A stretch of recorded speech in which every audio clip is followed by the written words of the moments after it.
Salam, hər vaxtınız xeyir. Bilmirəm kimin valideynisiniz. Siz dediniz, demədiniz. Bunu yəni müəllim öz başına yığmır. Yəni bu söhbət gedir. Hər ildə bu pul yığılır. Yəni bu direktordan gizlin yığılmır, bir şey yığılmır. Bu ümumi yığılır, hamı da bilir ki, bu pul yığılır.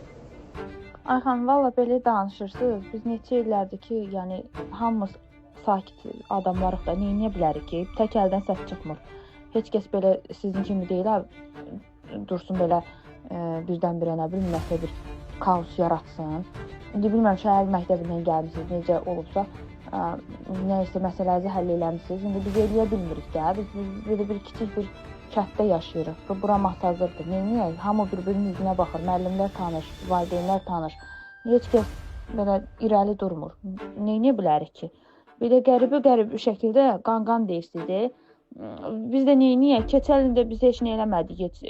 Özümüz A4-ümüzü aldıq da, özümüz öz aramızda 3 dənə idi, 4 dənə idi A4 aldıq. İl boyu istifadə elədik. İbtidai diləyirdə, ibtidaidə müəlliməyə köməklik elədik.